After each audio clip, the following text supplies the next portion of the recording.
Mid-year review time. Stick around because I am showing you how to reevaluate your goals and the progress you're making towards them, how to identify what is holding you back and how you can overcome it, and how to make a plan of action for the second half of the year so that come December, you can put a big old tick beside those tasks and they don't just keep rolling forward year after year. You know the ones I'm talking about. Let's go.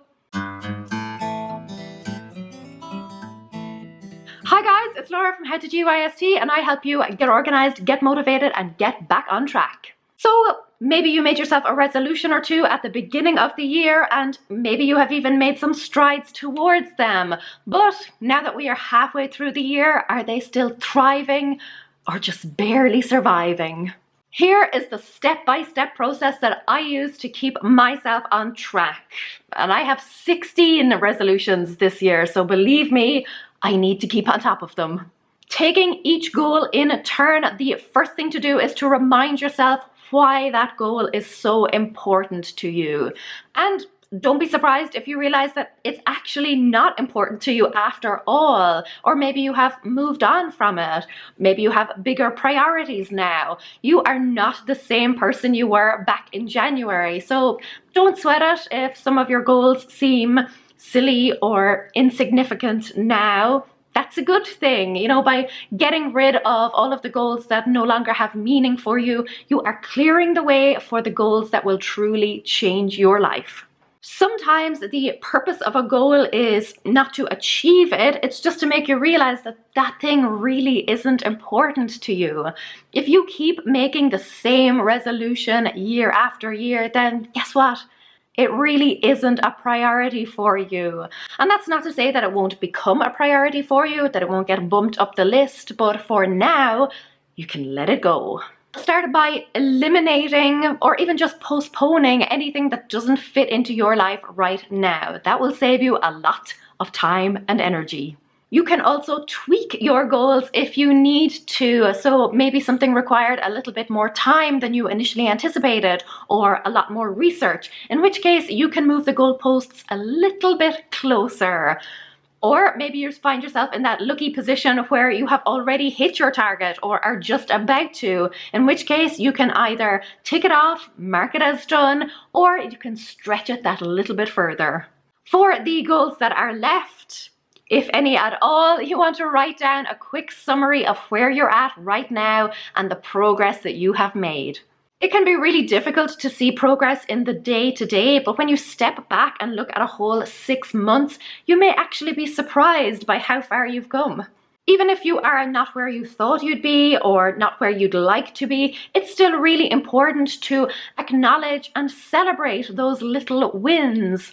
Too much beating yourself down, not enough lifting yourself up. Before moving on, really take some time to soak up your success, no matter how insignificant it may seem, because sometimes just giving yourself a pat on the back for the small stuff is the thing that's going to give you the strength of spirit and the morale boost that you need to tackle the big stuff. The next thing to do then is to acknowledge the areas in which you have struggled. We all face obstacles and challenges. That is just part of life. If it were all easy, everyone would be doing it and it wouldn't mean anything anymore. It wouldn't be as special or as sacred. You wouldn't get to feel any sense of satisfaction out of it. So own your struggles. You can grow from them. Write down what you struggled with and why. So maybe it was a lack of time or energy, maybe a lack of support from loved ones or colleagues, maybe it was a lack of money or other resources. Whatever the reason, write it down. In our heads, problems can seem so much bigger than they actually are. You know, our minds are limitless. We can obsess over a problem day and night until it turns into this big, huge thing that seems insurmountable. But if you get it down on paper, that is it. It is confined to 1 or 2 sentences. It's also easier to grapple with something and to understand it when you can put words on it. So when something is swirling around your head and you are, snatching at different words and phrases and thoughts and ideas, it can turn into this huge snowball, this huge unstoppable, horrible force. But again, when you can clarify it and put it down on paper, that is as big as it can get. You can also jot down struggles that you are likely to face in the second half of the year. So maybe you have to tighten your belt money-wise. Maybe you've got another kid on the way. Maybe one of your family members just got sick. So write down your current as well as your reasonably foreseeable struggles. Note how I said reasonably foreseeable, not just every single thing that could possibly potentially go wrong. Your goals are standing trial here, so your struggles need to be beyond a reasonable doubt. At this stage, it's also a really good idea to write down all of the obstacles that you have actually managed to overcome and how you did it. So what have you learned from the experience thus far that will stand you in good stead going forward? Remember that lessons are often masked as mistakes, so dig deep and I bet you will uncover some knowledge. Next then is to brainstorm the solutions to those struggles. So if it's a lack of time, could you get up a few minutes earlier in the morning or ask someone to help out with childcare?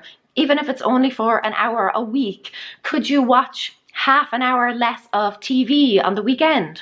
Most of our problems have clear solutions. It might not always be easy to implement them. It might take some discipline, but the first step is to identify them. Once you know how to solve a problem, it becomes a lot harder to tell yourself you can't do something. So what is something you could do to overcome the obstacle you're facing? And try to keep it fairly straightforward. If it's too complicated, you won't stick with it. Simplest is best. Now look at each goal and ask yourself, what is the next small step or series of steps that will move you forward? What is the thing that you could do today, right now, that would move you closer to where you want to be? Could you ask somebody a question? Could you Google something? Could you open a savings account? Or could you maybe set an alert or a reminder on your phone? Something small. You might be able to think of loads of little things you could do. That's great. Write them all down. But pick at least one small action that you can do today. Give yourself a small milestone that you can aim for and make it as easy as possible to get it there. Like I said, it's all about the small wins. The final thing you'll do as part of your mid-year review is to decide if there is anything else you would like to add to your list of goals. I said at the beginning that you would likely eliminate a lot, if not all, of your goals because your priorities have shifted over the first half of the year. So now is the time to sit down and reevaluate what is truly important to you right now and to decide if there is anything that you feel that is really worth working toward. If there is, write it down. Then go back over the exercise, noting down any reasonably foreseeable obstacles that you may face and how you plan to overcome them, as well as the next small series of steps that will jumpstart your progress.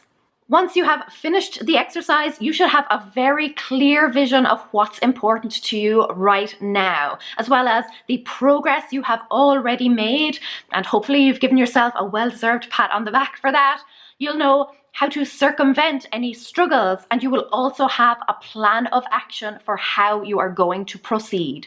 There are still 6 months left to make this year amazing, so get reviewing and come the new year, reap the rewards. If you are looking for even more motivation to help you smash those goals, something that is going to push you towards the finish line, then I have put together a short playlist of videos that include lots of tips and tricks and lots of support to help get you there. You can go check that out right now. Cuireadh míle maith agaibh, agus feici mé sibh sigalua. Slán!